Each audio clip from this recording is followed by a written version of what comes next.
Hello students. जुलाई 2020 exams के लिए जो हम लोग रिवीजन लेक्चर्स करने वाले हैं उसके आज के सेगमेंट में हम लोग रिवाइज करेंगे इंश्योरेंस क्लेम्स का चैप्टर। रिवीजन का हमारा पैटर्न कुछ इस तरीके से होगा। सबसे पहले हम लोग ये स्टडी करेंगे कि ये चैप्टर क्यों इंपॉर्टेंट है, इसमें पास्ट के पेपर्स में कितने क्वेश्चंस आ चुके हैं। उसके बाद हम लोग सेकेंड स्टेप में ये स्टडी करेंगे कि उस चैप्टर में क्या क्या दिया हुआ है, उसके कंटेंट्स क्या क्या है। इसके अलावा उस चैप्टर के हर टॉपिक के हम लोग कुछ क्वेश्चंस भी देखेंगे और हम पूरा टॉपिक डिटेल में स्टडी करेंगे।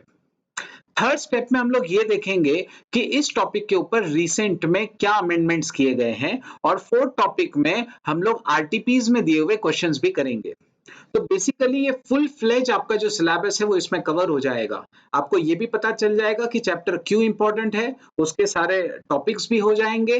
थर्ड स्टेप में उसमें के अमेंडमेंट्स और फोर्थ स्टेप में उसमें के आरटीपी के क्वेश्चंस भी पूरे हो जाएंगे। तो आपको और कोई वीडियो देखने की जरूरत नहीं, ये एक ही वीडियो आपके लिए फुल फ्लेज है। तो बगैर कोई टाइम वेस्ट किए हम स्टार्ट करते हैं आज का हमारा पहला टॉपिक इंश्योरेंस क्लेम्स। उसमें का स्टेप नंबर 1 कि ये चैप्टर क्यों इंपॉर्टेंट है। तो ये जो चैप्टर है इसमें पास्ट के न्यू सिलेबस की मैं बात कर रहा हूं, तो न्यू सिलेबस के चारों अटेम्प्ट्स में 10 मार्क का क्वेश्चन आया है। मई 19, नवंबर 19, मई 18 और नवंबर 18, ये चारों पेपर्स में इस चैप्टर पर 10-10 मार्क के क्वेश्चंस आ चुके हैं। तो आप समझ सकते हैं कि ये चैप्टर आपके लिए कितना इंपॉर्टेंट है। और तो और वो सारे क्वेश्चंस बहुत इजी थे और आपके स्टडी मटेरियल से ही आए थे। तो आप स्टडी मटेरियल्स को पक्का कर लीजिए और इस चैप्टर को पक्का कीजिए तो आपके 10 मार्क्स पक्के हो जाते हैं। तो इसलिए ये चैप्टर बड़ा इंपॉर्टेंट है और आज मैंने रिवीजन लेक्चर्स का स्टार्ट भी यहीं से किया है। अब हम लोग ये तो समझ चुके हैं कि ये चैप्टर क्यों इंपॉर्टेंट है। अब देखते हैं इस चैप्टर के क्या क्या कंटेंट्स हैं हमारे स्टेप 2 में। इस चैप्टर में दो ही कंटेंट दिए हुए हैं, दो ही टॉपिक्स है। एक है लॉस ऑफ स्टॉक पॉलिसी और एक है लॉस ऑफ प्रॉफिट पॉलिसी।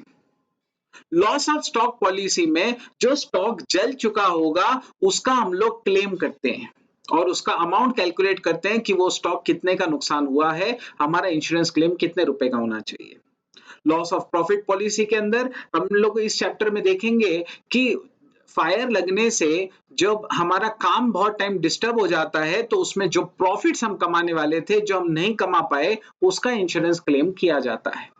अब हम लोग एक एक करके इसे डीप में स्टडी करते हैं, रिवाइज करते हैं। तो चालू करते हैं इंश्योरेंस क्लेम्स। सबसे पहले इस टॉपिक में जो हमें देखना है वो ये है कि इंश्योरेंस कॉन्ट्रैक्ट्स क्या होते हैं। तो insurance contracts are basically contracts of indemnity, जिसमें बेसिकली कंपेंसेट किया जाएगा। दो पार्टीज होती है, एक है इंश्योरर और एक है इंश्योर्ड। ठीक है, इंश्योरेंस कंपनी को हम यहाँ पे इंश्योरर कहते हैं और हमें खुद को इंश्योर्ड कहा जाता है। ठीक है, और इंश्योरेंस कंपनी को जनरली प्रीमियम मिलता है। तो कंटेंट्स ऑफ चैप्टर तो हम लोग जानते हैं कि यहाँ पे लॉस ऑफ स्टॉक पॉलिसी और लॉस ऑफ प्रॉफिट पॉलिसी दी हुई है। अब थ्योरी के हिसाब से वैसे तो इसमें से कभी क्वेश्चन आया नहीं है, लेकिन अगर कभी आ गया तो वो यही एक क्वेश्चन है जो जनरली आ सकता है कि फायर क्या होता है। तो फायर में जनरली तीन चीजें आपको ध्यान में रखनी है। फायर में या तो फायर खुद है या फिर लाइटनिंग है या फिर एक्सप्लोजन है। ठीक है, फायर में या तो वो अपने आप से लग जाए या किसी अर्थक्वेक से, रायट से, इसके अलावा वॉर वगैरह से, वो सब चीजें आ जाएगी। दूसरा है लाइटनिंग, तीसरा एक्सप्लोजन। ये जो चीज अभी हमने डिस्कस की ये आपको इस इमेज के जरिए पता चल सकती है। ये देखिए फायर, ये है लाइटनिंग और ये है एक्सप्लोजन। बस इस तीन इमेज को आप याद रख लीजिएगा, फायर का डेफिनेशन आपका हो जाता है। अब आगे चलता हूं मैं। तो आगे पहली पॉलिसी हम डिस्कस करते हैं, claim for loss of stock policy. Loss of stock policy, इस स्टेप में, इस पॉलिसी में हमें यह पता करना होता है कि हमारा कितने का माल डिस्ट्रॉय हो चुका है आग से। उसके लिए कुछ स्टेप्स हमें फॉलो करनी होगी। सबसे पहली स्टेप में आपको क्या करना है, आप पहले ये चेक करेंगे कि क्या जीपी रेशियो दिया है। अगर जीपी रेशियो दिया है तब तो बहुत इजी है, लेकिन अगर जीपी रेशियो नहीं दिया है तो आप क्या करेंगे, आप लास्ट ईयर का ट्रेडिंग अकाउंट बनाएंगे। ये पूरी आपको डिटेल्स दे दी जाएगी क्वेश्चन में लास्ट फाइनेंशियल ईयर की, जिससे आपको ट्रेडिंग अकाउंट बनाना है और फिर जीपी रेशियो हम कैलकुलेट करेंगे जिसका फॉर्मूला है gross profit upon sales into 100। ठीक है, तो ये आपके लिए बहुत इजी है। उसके बाद हम लोग जिस फाइनेंशियल ईयर में आग लगी है उसमें 1 अप्रैल से लगाकर उस दिन तक का आपको एक मेमोरेंडम ट्रेडिंग अकाउंट बनाना होगा जिस दिन तक आपकी आग लगी थी बेसिकली। और उसमें क्या हो जाएगा, तो हम लोग ओपनिंग स्टॉक ले लेंगे, हम लोग परचेजेस ये सब आपको क्वेश्चन में दे दिया जाएगा, सेल्स आपको क्वेश्चन में दे दिया जाएगा, डायरेक्ट एक्सपेंसेस आपको दे दिए जाएंगे और जो लास्ट ईयर का जीपी रेशियो है वो यूज करके हम लोग सेल्स को उससे मल्टीप्लाई कर लेंगे तो हमें ग्रॉस प्रॉफिट भी मिल जाएगा। तो आपको जो बैलेंसिंग फिगर है वो मिल जाएगा क्लोजिंग स्टॉक। ये जो क्लोजिंग स्टॉक आपको मिलेगा यही stock on the date of fire है। तो ये बड़ा इंपॉर्टेंट है समझना। ठीक है, stock on the date of fire कैसे मिलेगा, बेसिकली इस साल जब आग लगी है उस साल के लिए आप एक मेमोरेंडम ट्रेडिंग अकाउंट बना लीजिए। ठीक है, इसके बाद में हम लोग आगे इसके स्टेप में क्या करेंगे। देखिए ये जरूरी नहीं है कि जितना स्टॉक उस दिन था वो पूरा का पूरा डिस्ट्रॉय हो चुका हो सकता है कि हमने बहुत मेहनत करके कुछ माल बचा लिया हो, तो जितने का भी माल बचा लिया है वो टोटल स्टॉक में से आप कम कर लीजिए, तो फिर आपको पता चलता है कि आपका टोटल नुकसान कितना हुआ है। हाँ, हो सकता है कि फायर फाइटिंग के लिए अगर कुछ एक्सपेंसेस हुए तो वो हम लोग ऐड कर लेंगे और ये आपको टोटल लॉस देता है, लेकिन ये लॉस है आपका। जरूरी नहीं है कि आपने इंश्योरेंस पॉलिसी भी उतने की ही करवा के रखी हो। तो अगर आपने इंश्योरेंस पॉलिसी उतने की नहीं कराई हो तो फिर हमें एवरेज क्लॉज भी लगाना होता है अगर वो दिया जाए तो।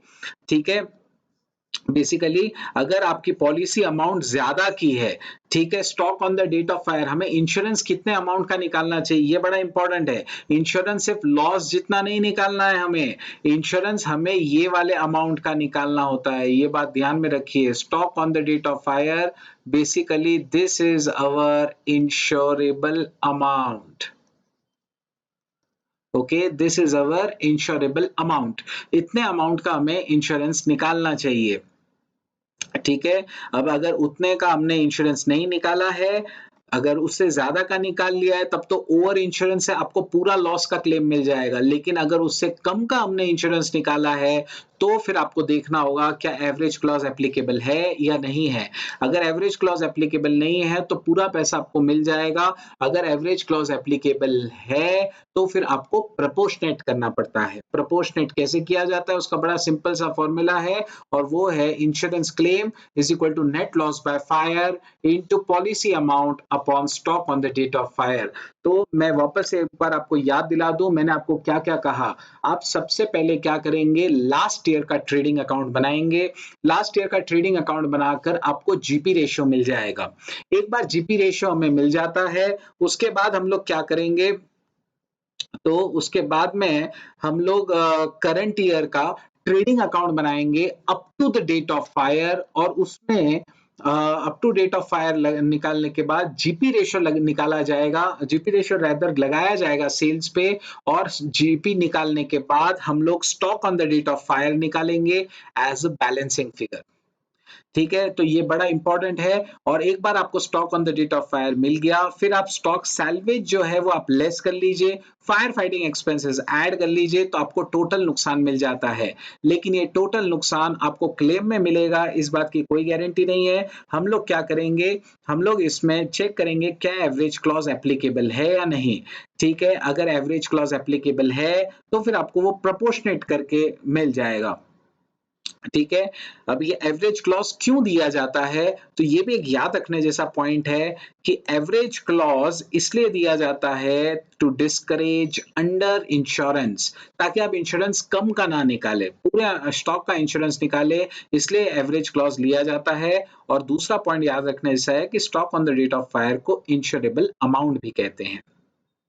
तो 5 स्टेप्स है, बहुत ईज़ी है। लास्ट ईयर का ट्रेडिंग बनाओ, जीपी रेशियो निकालो, करंट ईयर का ट्रेडिंग निकाल के सेल्स पे जीपी रेशियो लगा के प्रॉफिट मिल जाएगा और फिर आपको स्टॉक मिल जाएगा बैलेंसिंग फिगर। फिर उसके बाद में आप क्या कीजिए, उसमें से जो स्टॉक सैल्वेज्ड है वो लेस कर लीजिए तो आपको लॉस मिल जाता है। फिर उस लॉस पे अगर एवरेज क्लॉज एप्लीकेबल है तो एवरेज क्लॉज लगा के आंसर निकालिए। तो it's a very easy topic, ठीक है? ये आपको एकदम अच्छे से करना ही चाहिए।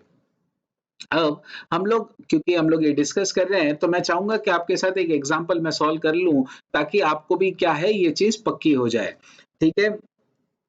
तो अभी एक एग्ज़ाम्पल हम लोग यहाँ पे करेंगे। आपको दिया गया है, पहले हम लोग चलिए पढ़ लेते हैं। 15 दिसंबर 2011 को एक फायर ऑकर हुई in the premises of messrs exports. Date देखिए 15 दिसंबर 2011। जितना माल बचाया गया वो था 1,40,000 का, ठीक है? उसके बाद इंफॉर्मेशन क्या दिया है, stock at the close of account on 31 मार्च, यानी पिछले साल, ओके, 31 मार्च 2011 को 9,40,000 का स्टॉक था। इस साल के परचेजेस दिए गए हैं up to the date of fire 13,20,000 और इस साल के सेल्स है 20,25,000 के।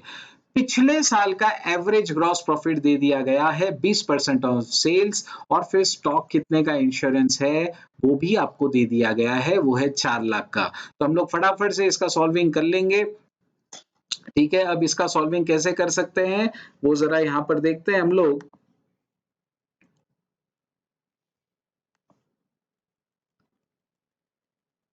चलिए आप भी मेरे साथ पेन पेपर लेकर ये सॉल्विंग कर सकते हैं। हम लोग सबसे पहले क्या करेंगे, तो हम लोग एक ट्रेडिंग अकाउंट बना लेंगे, ठीक है? For the year 1st April 2001 to the date of fire, basically 15 December 20x1। Actually x1 करते हैं तो इसलिए x ले लेते हैं हम भी इसको, x1।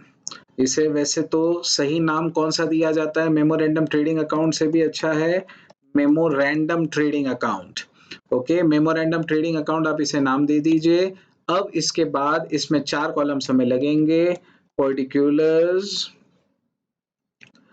रुपीज, पर्टिकुलर्स और उसके बाद रुपीज। अब ये 4 कॉलम्स में सबसे पहले पर्टिकुलर्स में आ जाएगा हमारा टू ओपनिंग स्टॉक। अब ओपनिंग स्टॉक में हम लोग जो पिछले साल का स्टॉक है क्लोजिंग वो यहाँ ले लेंगे 9,40,000। उसके बाद में हम लोग क्या करेंगे,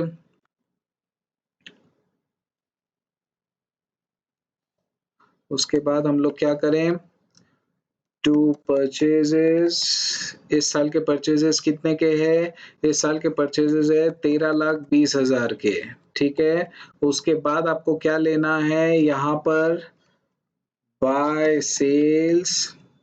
इस बार का सेल्स कितने का है, 20,25,000 का, ठीक है? उसके बाद आपको ग्रॉस प्रॉफिट मिल जाएगा।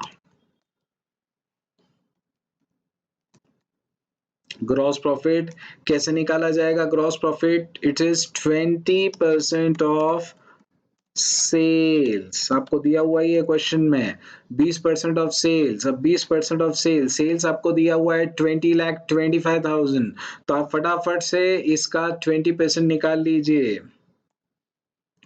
20,25,000 मल्टीप्लाई बाय 20%, तो ये कितना हो रहा है, 4,05,000। 4,05,000 हमें यहाँ लेना होगा और अब हम लोग यहाँ निकाल लेंगे बाय क्लोजिंग स्टॉक, ठीक है? ये कैसे निकलेगा, बैलेंसिंग फिगर बोलकर निकलेगा। कैसे, आप इसका टोटल कर लीजिए सबसे पहले, 13 लाख,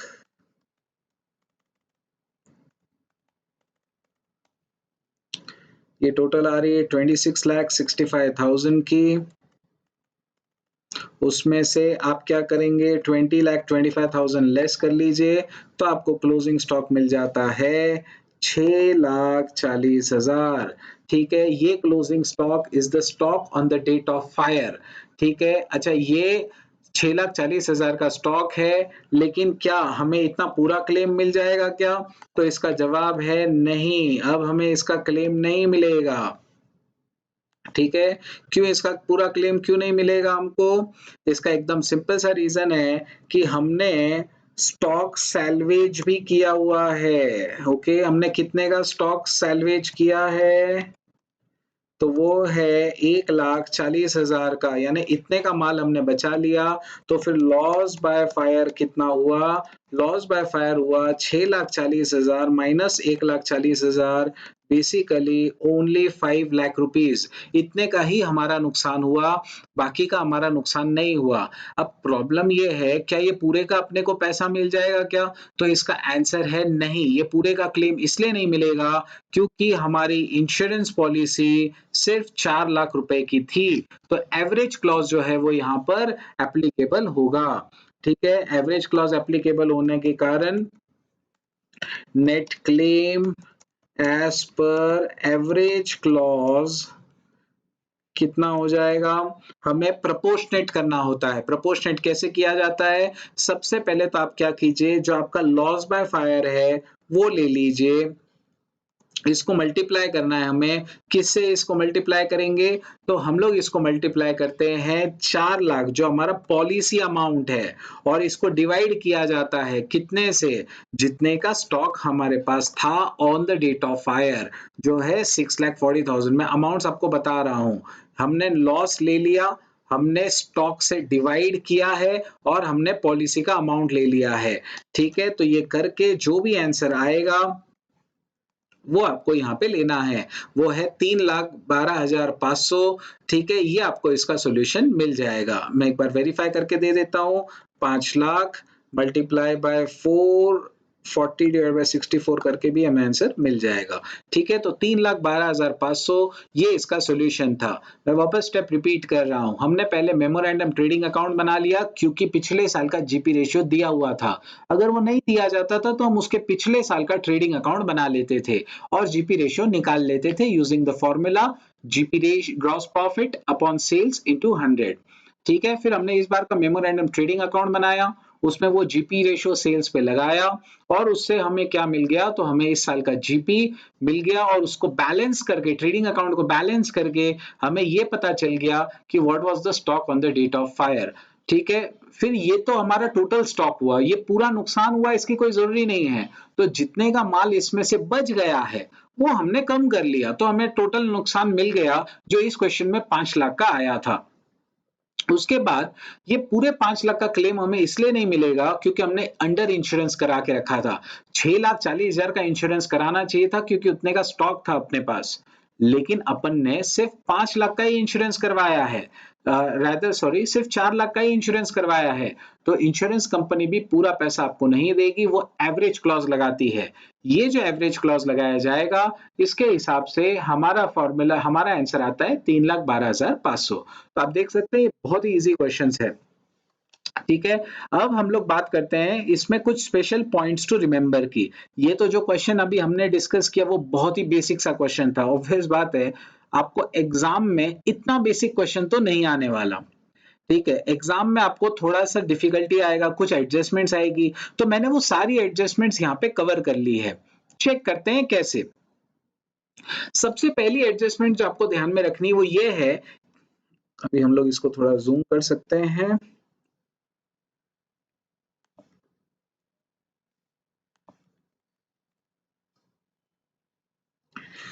गुड्स अगर भेजे गए, बेचे नहीं गए, तो वो भी अपने फैक्ट्री में जिस दिन आग लगी उस दिन नहीं थे।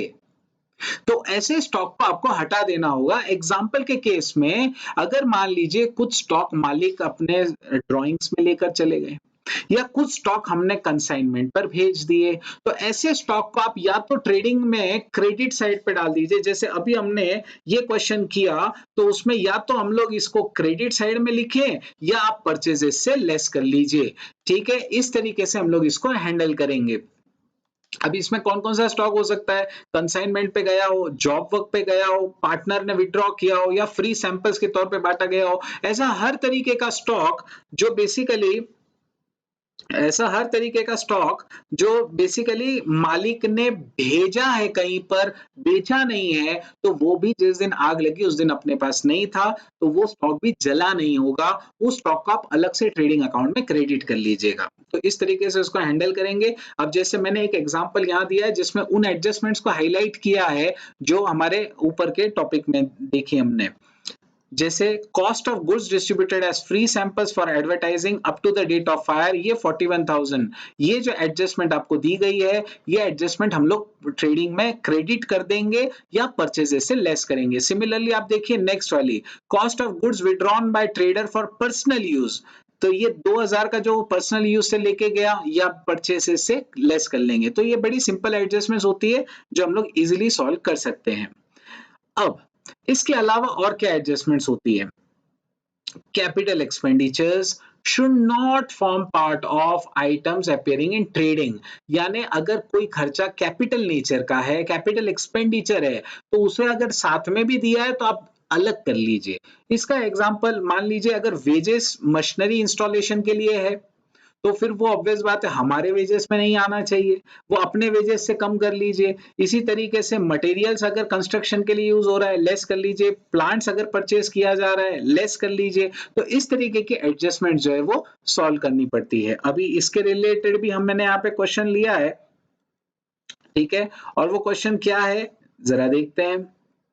देखिए अगले एग्जाम्पल में ये एडजस्टमेंट देखिए, wages paid including wages for installation of machine 5,000। अब ये टोटल 75,000 का जो वेजेस है, इसमें 5,000 तो मशीन इंस्टॉलेशन का है जो मशीनरी अकाउंट में जाना चाहिए। तो हम लोग क्या करेंगे, हम लोग इस तरीके से प्रेजेंट करेंगे, टू वेजेस इनर कॉलम में दिखाया जाएगा 75,000 less 5,000 paid for installation of machine, ठीक है। तो आउटर कॉलम में हमारा कितना आ जाएगा, हमारा सिर्फ 70,000 आएगा। मैं आपके सामने प्रेजेंट करके बता देता हूं।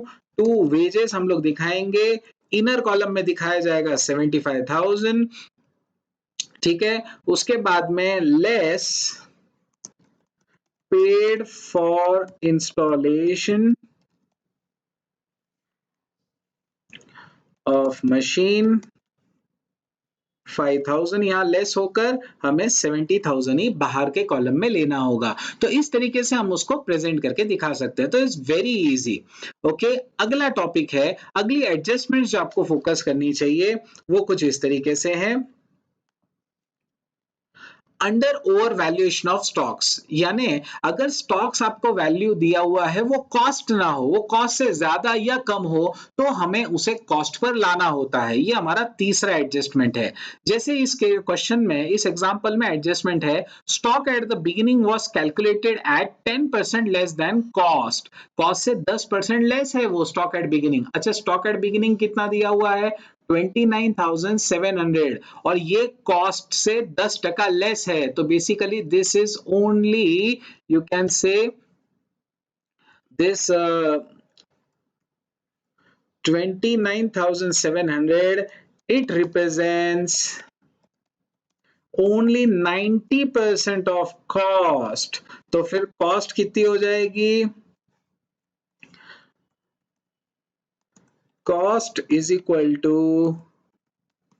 29,700 डिवाइड बाय 90%, ठीक है। इससे आपको आंसर मिल जाएगा और वो है 33,000। ये ओरिजिनल कॉस्ट होगी। तो हम लोग ट्रेडिंग अकाउंट में ओपनिंग स्टॉक 33,000 दिखाएंगे, ना कि 29,700। बेसिकली अगर स्टॉक्स का वैल्यू कम या ज्यादा करके बताया गया हो तो हम उसे सही कॉस्ट पर लेकर आकर सॉल्विंग करते हैं, ठीक है।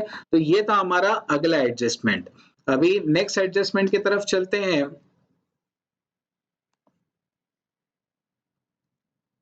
ओके, थर्ड वाला एडजस्टमेंट हमने देखा। अभी फोर्थ एडजस्टमेंट, ये सबसे क्रिटिकल एडजस्टमेंट है। मैंने लिखा भी है, this is the most important. सारे एबनॉर्मल आइटम्स के इफेक्ट्स आप हटाएंगे और ये सबसे इंपॉर्टेंट है। क्योंकि हम लोग ग्रॉस प्रॉफिट रेशियो सिर्फ नॉर्मल सेल्स पे लगाते हैं, एबनॉर्मल सेल्स पर नहीं लगाते हैं। ये बहुत ही इंपॉर्टेंट है। हमारा जो ग्रॉस प्रॉफिट रेशियो क्वेश्चन में दिया होगा, वो सिर्फ नॉर्मल सेल्स पे लगाया जाता है, एबनॉर्मल सेल्स पे नहीं लगाया जाता है। ठीक है? मेमोरेंडम ट्रेडिंग अकाउंट को आपको क्लियरली ऐसा बनाना है जो कॉलमनर हो। ठीक है? बेसिकली नॉर्मल और एबनॉर्मल आपको अलग-अलग करके बताना होगा, तभी जाके आप सही से क्वेश्चन सॉल्व कर पाएँगे। ठीक है? आपको किस तरीके के इफेक्ट्स करने चाहिए, वो मैं आपको ज़रा समझा देता हूँ। ठीक है? देखिए, अब ये एक एग्ज़ाम्पल है, आपके टेक्स्ट बुक्स में से ही लिया हुआ ये एग्ज़ाम्पल है, उसमें ये एडजस्टमेंट दी गई है। At the time of valuing stock as on 31st March 2011, a sum of rupees 3,500 was written off on a particular item which was originally purchased for 10,000 and was sold off during the year for 9,000. Barring this transaction, gross profit earned was 20% on sales. तो ये बड़ा important adjustment है, अब इसे कैसे solve करेंगे? तो अभी मैं आपको यहाँ पे एक चार्ट बना के सामने-सामने दिखा देता हूँ। ठीक है? मेरा बस एक ही इंटेंशन है आपको ये बताने का, ताकि आपको 100% क्लैरिटी हो जाए। ठीक है? ये है मेरा trading account, rather you can say memorandum trading account. कब से कब तक के लिए होता है ये memorandum trading account? From 1st April 2001 2000 sorry X2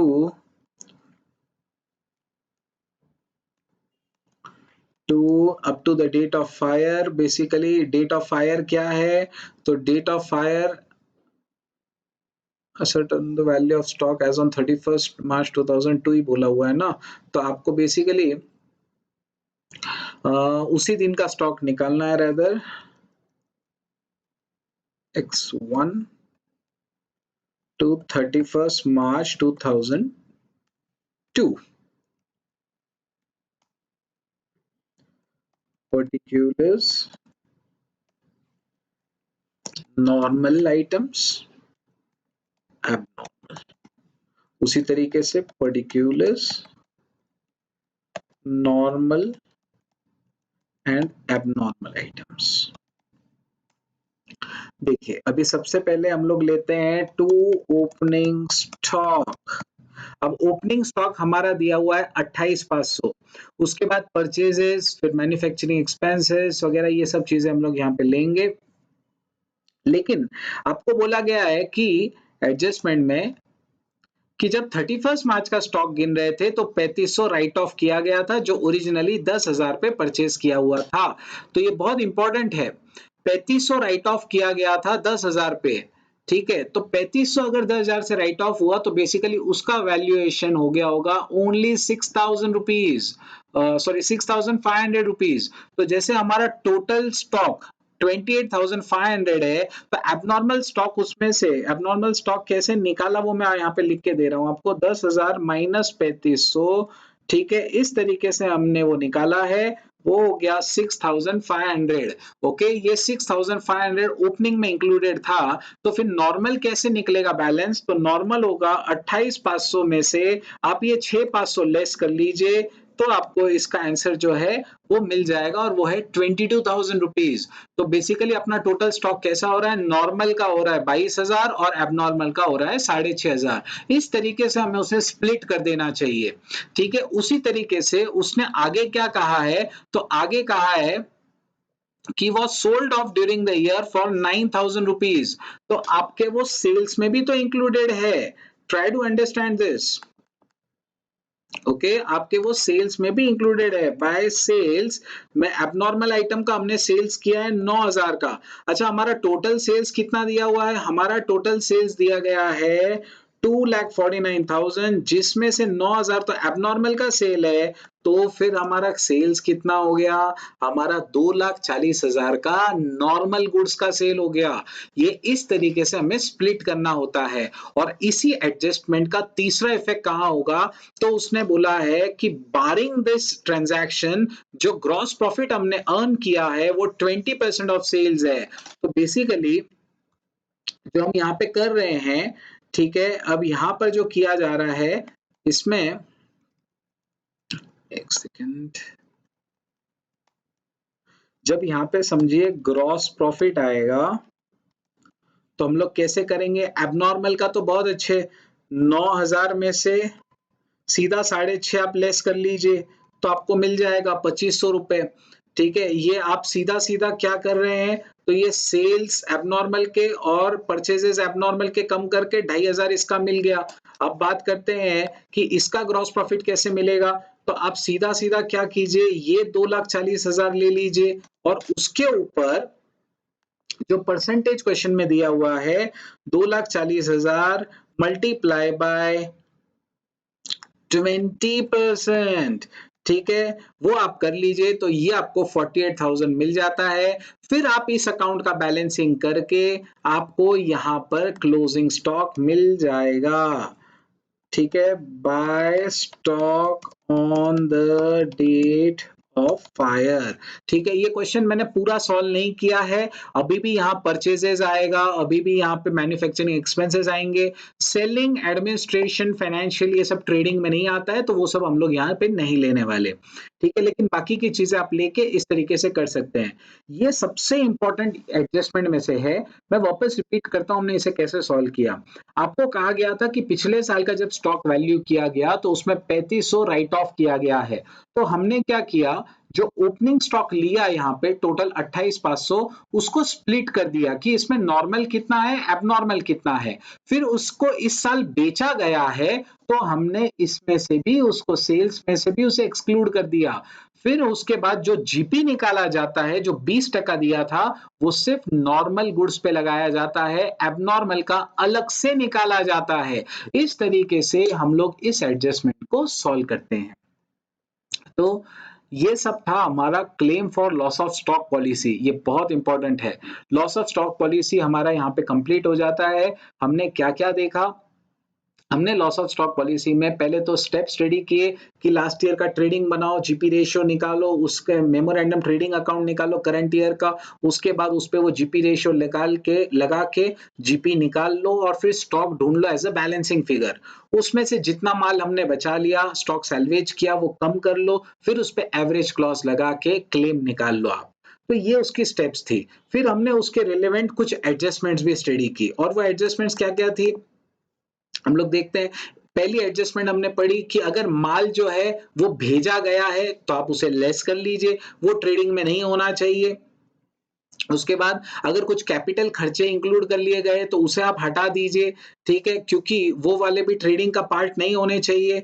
फिर उसके बाद हमने क्या देखा, तो उसके बाद अगर अंडर ओवर वैल्यूएशन करके रखा गया है स्टॉक का तो उसे भी आप कॉस्ट पर ले आइए। और उसके बाद सबसे इंपॉर्टेंट एडजस्टमेंट थी कि अगर नॉर्मल और एबनॉर्मल ये दो तरीके के गुड्स है तो आप एबनॉर्मल को अलग और नॉर्मल को अलग कर कर फिर उसका जीपी रेशियो वगैरह निकालिए। और जीपी रेशियो आपको जो दिया जाता है वो सिर्फ नॉर्मल आइटम्स के लिए है, एबनॉर्मल के लिए बहुत स्पेशली सॉल्व करके निकाला जाता है उसका स्टॉक। ठीक है, तो ये सब था claim for loss of stock policy में, बहुत ही इजी है। अब मैं यहां पर स्टार्ट करना चाह रहा हूं loss of profit policy. Loss of profit policy में दो चीजें आती है, एक तो है लॉस ऑफ नेट प्रॉफिट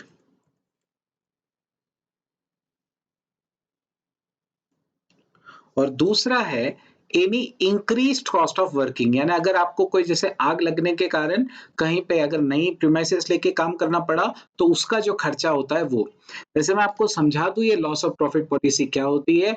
तो लॉस ऑफ प्रॉफिट पॉलिसी में आग लगने के कारण अगर हमारा बिजनेस कुछ पीरियड तक डिस्टर्ब रहता है तो फिर हम लोगों को जो प्रॉफिट में नुकसान हुआ, जो आग नहीं लगती तो हम जितना प्रॉफिट्स कमा लेते थे वो पूरे के पूरे प्रॉफिट्स जो होते हैं वो हमें ये इंश्योरेंस कंपनी पे ऑफ करती है।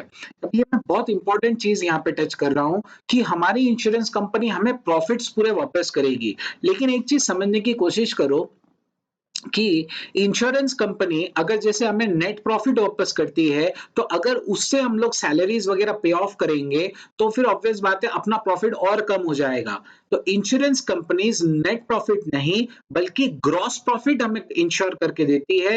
इंश्योरेंस कंपनी हमें ग्रॉस प्रॉफिट पे करती है ताकि उसमें से हम हमारे सारे फिक्स्ड एक्सपेंसेस जैसे रेंट, सैलरीज, ये सब चीजें पे ऑफ करके उतना ही नेट प्रॉफिट हमारे पास बचे जितना पहले बचा करता था। तो ये बहुत इंपॉर्टेंट है समझना कि इस पॉलिसी में हम लोग एक्चुअली इंश्योरेंस नेट प्रॉफिट का नहीं कर रहे हैं, हम लोग इंश्योरेंस ग्रॉस प्रॉफिट का करवा के ले रहे हैं। ठीक है, इसीलिए काफी सारे जगह पे जीपी रेशियो का ही टर्म यूज किया जाएगा। ठीक है, तो इसमें दो चीजें कवर हो गई। एक तो हमारा जो प्रॉफिट है वो भी हमें वापस दे दिया जाएगा और कोई नए खर्चे हैं तो वो भी हमें वापस दे दिए जाएंगे। अब कुछ इंपॉर्टेंट टर्म्स जो इसमें दिए गए हैं हम लोग वो एक एक करके देखते हैं। मैं सारे टर्म्स यहाँ पे डिस्कस नहीं कर रहा हूँ, रिविजन्स की नजर से जो इंपॉर्टेंट है उसी की बात कर रहा हूँ। सबसे पहला है ग्रॉस प्रॉफिट। मैंने आपसे पहले ही कहा कि हमें यहाँ पे ग्रॉस प्रॉफिट नहीं, हमें यहाँ पे ग्रॉस प्रॉफिट इंश्योर करके मिलेगा। तो ग्रॉस प्रॉफिट कैसे कैलकुलेट किया जाएगा? Net profit plus insured standing charges. अब ये बहुत इंपॉर्टेंट है समझना। अगर आपको कोई क्वेश्चन पूछे कि इंश्योरेंस कितने का निकालना है लॉस ऑफ प्रॉफिट का, तो उसका जवाब ये है कि आप नेट प्रॉफिट को इंश्योर्ड स्टैंडिंग चार्जेस से टोटल कर लीजिए। इसका जितना आंसर आता है उतने का हमें इंश्योरेंस लेना चाहिए। इसके भी कुछ क्वेश्चन हम लोग देखने वाले हैं और यही क्वेश्चन आरटीपी में भी आया है जो मैं आगे जाके कवर करने वाला हूं। ठीक है, इंश्योर्ड स्टैंडिंग चार्जेस किसे कहते हैं? तो बेसिकली वो फिक्स्ड एक्सपेंसेस जिसका हम इंश्योरेंस करवाते हैं। एक शॉर्ट फॉर्म मैंने बना के रखा है बर्ड्स। ठीक है, बर्ड्स में क्या है? बी फॉर बोर्डिंग वगैरह charges, I for interest, R for rent, D for director fees, S for salaries. तो ये 5 चीजें यहाँ पे कवर होती है। इसके अलावा अनस्पेसिफाइड स्टैंडिंग चार्जेस जो 5% से ज्यादा नहीं हो सकते, ऑफ ये जो स्पेसिफाइड स्टैंडिंग चार्जेस है उसके 5% से ज्यादा नहीं हो सकते। शॉर्ट फॉर्म है birds, boarding fees, interest, rent, D for director fees and S for salaries. इसके अलावा अनस्पेसिफाइड स्टैंडिंग चार्जेस 5% तक। ठीक है, इंडेमनिटी पीरियड बेसिकली जितने का हमें कंपेंसेशन मिलेगा वो है beginning with the occurrence of damage and ending not later than 12 months, वहां तक का हमें मिलता है क्लेम। डिसलोकेशन पीरियड जितने पीरियड एक्चुअल डिसरप्शन चल रहा था, जब से आग लगी तब से जहां तक हमारी एक्टिविटीज डिस्टर्ब्ड रही वो सब यहाँ पे कवर होता है। अब मैं सबसे इंपॉर्टेंट टर्म्स पर आ रहा हूं, वो है एनुअल टर्नओवर किसे कहते हैं? तो the turnover during 12 months immediately before the damage. Damage होने के जस्ट एग्जैक्टली 12 महीने पहले के जो भी टर्नओवर था वो यहाँ पे लेना होता है। एग्जाम्पल के तौर पर अगर आपकी आग जो है वो लग रही है 30th ऑफ मई 2020 को और पिछला फाइनेंशियल ईयर 31st मार्च को कंप्लीट हुआ था, तो हम लोग कहेंगे कि एनुअल टर्नओवर कौन सा होगा? 31st March 2019 to 30th May, sorry, 31st May 2019 to 30th of May 2020। ठीक है, तो ये वाला आपका पीरियड है। मैं वापस से एक बार ये रिपीट करके दे रहा हूं, यहाँ पे आपको लिख के भी दे देता हूं कि अगर फायर लगी है 30th May 2020 तो एनुअल टर्नओवर कब का लिया जाएगा? 31st May 2019 to 30th May 2020। ठीक है, और यहाँ पे एक और कंसेप्ट आता है स्टैंडर्ड टर्नओवर। ठीक है, स्टैंडर्ड टर्नओवर किसे कहते हैं? बेसिकली अगर आग लगने से मान लीजिए 3 महीने आपके खराब हो जाते हैं, ठीक है, 30th May 2020 से 30th of August 2020 तक आपका खराब हो जाता है, तो स्टैंडर्ड टर्नओवर हम लोग किसे कहते हैं? बेसिकली पिछले साल का जो पीरियड था, जो जिस समय आग लगी इस साल, उसी टाइम का करस्पॉन्डिंग लास्ट ईयर का पीरियड वो यहाँ पे लेना होगा। जैसे अगर फायर 30 मई को है और period of dislocation equal to 3 months, तो फिर स्टैंडर्ड टर्नओवर हो जाएगा, पीरियड आएगा उसका 31st May 2019 to 30th of अगस्त 2019, यानी पिछले साल का यही करस्पॉन्डिंग पीरियड जो होगा वो वाला पीरियड यहाँ पे आपको लेना है। ठीक है, तो इस तरीके से आप यहाँ पे ध्यान दे सकते हैं। अब आगे चलते हैं, तो आगे आपको क्या लेना है, अभी स्टैंडर्ड टर्नओवर भी हमारा हो गया और एनुअल टर्नओवर भी हो गया। अब इसको क्लेम इसका कैलकुलेट कैसे किया जाता है, तो क्लेम कैलकुलेट करने के लिए कुछ स्टेप्स है जो आपको फॉलो करनी होगी। जैसे पिछली बार हमने 5 स्टेप्स देखी थी, उसी तरीके से यहाँ भी कुछ स्टेप्स दी हुई है। मैं एक-एक करके स्टेप्स डिस्कस करता हूँ अब, और आप इसी सीक्वेंस में सॉल्व कीजिए, आपका फर्स्ट शॉट में आंसर राइट ही आएगा। सबसे पहले आपको पीरियड ऑफ क्लेम कैलकुलेट कर लेना चाहिए। पीरियड ऑफ क्लेम कब से कब तक का है, वो पीरियड ऑफ क्लेम होता है इंडेमनिटी पीरियड जिसे हम कहेंगे, और वो होता है या तो पॉलिसी में दिया गया पीरियड या actual period of dislocation whichever is lower. जैसे फॉर एग्जांपल पॉलिसी में 3 महीने कहा गया है आग लगने से, और हमारा एक्चुअल डिसलोकेशन सिर्फ 1 महीना हुआ, तो हमें 1 महीना ही मिलेगा। ठीक है, या एक्चुअल डिसलोकेशन 6 महीने के लिए और पॉलिसी में 3 महीना ही कवर है, तो फिर हमें 3 महीना ही मिलेगा। जो भी लोअर है वो वाला हमें मिलेगा। वैसे आपको एक बता दूं, आपके टेक्स्ट बुक में अभी ऐसा कोई भी क्वेश्चन नहीं है जो इस टॉपिक के ऊपर डील करता हो इस स्टेप्स पे। अब स्टेप 2 क्या है? स्टेप 2 जो है वो आपको जीपी रेट निकालना है। यहाँ पे नेट प्रॉफिट रेट नहीं है, यहाँ पर जीपी रेट है। मैंने आपसे पहले भी कहा ये कि हमें जीपी रेशियो निकालना होता है, नेट प्रॉफिट का रेशियो नहीं। जीपी रेट कैसे निकाला जाएगा? Net profit plus insured standing charges जो हम पीछे भी पढ़ चुके हैं अपॉन सेल्स। सबसे इंपॉर्टेंट चीज यहाँ पे ये है कि ये जो डेटा है ये प्रीवियस फाइनेंशियल ईयर के लिए लेना है। ये सबसे इंपॉर्टेंट टॉपिक है कि ये जो नेट प्रॉफिट है, ये जो इंश्योर्ड स्टैंडिंग चार्जेस है, ये दोनों भी आपको प्रीवियस फाइनेंशियल ईयर के लिए लेना है। सेल्स भी प्रीवियस फाइनेंशियल ईयर के लिए ही लेना है। ठीक है, और बाद में आप ये तो बेसिक जीपी रेट है, फिर एडजस्टेड जीपी रेट निकालेंगे। Adjusted GP rate actually question में दिए हुए एडजस्टमेंट से निकलेगा। जैसे फॉर एग्जांपल ये फॉर्मूला लगा के आपका आंसर आ रहा है 28% और नीचे क्वेश्चन में बोला है कि 2% बढ़ाना पड़ेगा, तो फिर आप 2% बढ़ा लीजिए, 30% से सॉल्विंग कीजिए। इस तरीके से हमें यहाँ पे करना है। अब स्टेप 3 क्या है? स्टेप 3 आप निकालेंगे loss of profit on short sales. देखिए, आग लगने से ऐसा नहीं होता है कि पूरा ही हमारा नुकसान हो जाए। हो सकता है कि हम लोग टेम्पररी कुछ प्रीमाइसेस हायर करके वहां से सेलिंग का काम चालू कर दें। ठीक है, या हमारा आग लगने से जो पीरियड डिस्टर्ब हुआ उसमें भी हम लोगों ने थोड़ा-थोड़ा माल बेचना चालू कर दिया था घर से या कुछ भी करके। जैसे लॉकडाउन में अभी हम देख ही रहे हैं कि काम तो चल ही रहा है थोड़ा-थोड़ा। तो इसी तरीके से हाँ, उतना नहीं होगा जितना नॉर्मली होता है, उससे थोड़ा कम होगा, इसीलिए वो जो सेल्स कम हुए हम उसे कहते हैं शॉर्ट सेल्स। तो उसमें जितना सेल्स हमारा कम हुआ, उस पे ही तो हम प्रॉफिट नहीं कमा पाए। जो सेल्स हो चुके उस पे तो प्रॉफिट कमाया ही हमने। तो उसी का हमें इंश्योरेंस क्लेम मिलने वाला है। अब इसे निकालेंगे कैसे? सबसे पहले आप स्टैंडर्ड टर्नओवर लेंगे, जो बेसिकली हमारा लास्ट करस्पॉन्डिंग ईयर का सेल्स है। उसमें भी क्वेश्चन में कुछ ना कुछ एडजस्टमेंट्स दी जाएगी, 10% बढ़ाओ, 15% बढ़ाओ, ट्रेंड इफेक्ट के कारण। फिर हमें एडजस्टेड या एक्सपेक्टेड टर्नओवर मिलता है, हम उसे एक्सपेक्टेड टर्नओवर कहेंगे, और उसमें से जो एक्चुअल टर्नओवर हुआ है इस पीरियड में वो आप कम कर लीजिए। तो आपको मिल जाएगा कि कितने सेल्स होने चाहिए थे जो नहीं हुए, वो होता है शॉर्ट सेल्स, और हमें इंश्योरेंस कंपनी पूरा सेल्स का पैसा नहीं देगी, उस पे जो प्रॉफिट हम नहीं कमा पाए वो इंश्योरेंस कंपनी हमें कवर करके देगी। ठीक है, तो loss of profit on short sales कैसे मिलेगा? इस शॉर्ट सेल्स को आप मल्टीप्लाई कर दीजिए विद जीपी रेट।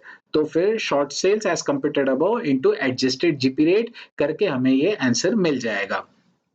तो ये है हमारी स्टेप 3, जिसमें हम लोग कैलकुलेट करेंगे loss of profit on short sales. अब स्टेप 4 है, जरूरी नहीं है कि हमारा सिर्फ सेल्स के कारण ही नुकसान हुआ, हमें कुछ एडिशनल खर्चे भी करने पड़े। अच्छा, सेल्स जनरेट करने के लिए भी हमें एडिशनल खर्चे करने पड़ेंगे, जैसे हमें टेम्पररी कुछ और प्रीमाइसेस लेनी पड़ेगी वगैरह।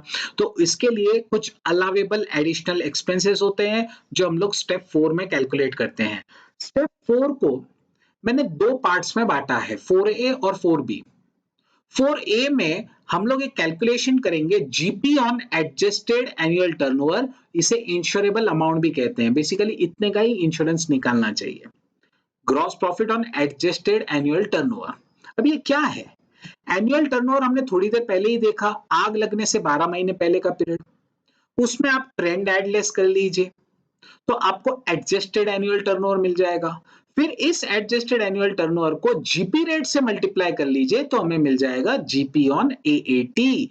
ठीक है, GP on adjusted annual turnover कैसे करेंगे मैं फिर से रिपीट कर रहा हूं। एनुअल टर्नओवर ले लीजिए, पिछले साल का आग लगने से 1 साल का पीरियड, फिर आप उसमें ट्रेंड ऐड कर लीजिए, फिर उसके बाद में आपको एडजस्टेड टर्नओवर मिल जाएगा, फिर आप उसके ऊपर जीपी रेट लगा दीजिए तो एडजस्टेड एनुअल टर्नओवर मिल जाता है।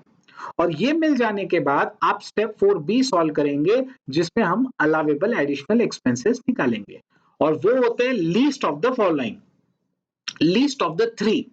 अब ये लीस्ट ऑफ द थ्री कौन सी है? पहले तो आप एक्चुअल खर्चे ले लो क्योंकि जितना खर्चा है उससे ज्यादा तो क्लेम आपको नहीं मिल सकता। दूसरा है और जो सबसे इंपॉर्टेंट है और कंफ्यूजिंग भी है, इसमें सबसे ज्यादा मार्क्स जाते हैं स्टूडेंट्स के, ये वाला सबसे इंपॉर्टेंट है, GP on sales generated by additional expenses. अब इसमें आप एडिशनल खर्चे करने के कारण जो आपने एक्स्ट्रा सेल्स किया है उस पे जो प्रॉफिट कमाया गया है वो यहां पर लेना है। मैं वापस रिपीट कर रहा हूं, GP on sales generated by additional expenses, extra खर्चे करने के कारण जो हमने सेल्स किया है उससे जो प्रॉफिट कमाया गया है वो। ठीक है, इसको सॉल्व करने के दो तरीके हो सकते हैं। एक्चुअली अलग अलग क्वेश्चंस पे अलग अलग वर्डिंग होती है, इसलिए दो फॉर्मूला है, sales generated by additional expenses multiply by GP rate, या जितना रिड्यूस टर्नओवर अवॉइडेड है multiply by GP rate. Reduce turnover avoided basically जितना टर्नओवर कम होने वाला था लेकिन हमने कम होने नहीं दिया, तो बेसिकली जो टर्नओवर कम नहीं हुआ यानी वो सेल्स बढ़ गया हमारा ऑटोमेटिकली, तो वो वाला ले लीजिए इनटू एडजस्टेड जीपी रेट। ये भी मैं आपको क्वेश्चन में बताऊंगा क्योंकि ये सबसे इंपॉर्टेंट एडजस्टमेंट्स में से है। और ये सेकंड है, पहला था अलावेबल एक्चुअल एडिशनल खर्चे ले लो, दूसरा GP on sales generated by additional expenses, और तीसरा उसके बाद क्या है, तो एक फॉर्मूला में लगाना है additional expenses multiply by GP on AAT upon GP on AAT plus uninsured standing charges. ये फॉर्मूला हमें लगाना होगा और इस फॉर्मूले से इन तीनों में से जो भी लीस्ट आएगा वो अलावेबल एडिशनल एक्सपेंसेस होते हैं। ठीक है, तो ये हमारा 4B हो जाएगा जहां पे एडिशनल खर्चे भी हमें मिल जाएंगे। स्टेप 5 में हम क्या करते हैं, एक्चुअल क्लेम का अमाउंट ढूंढेंगे।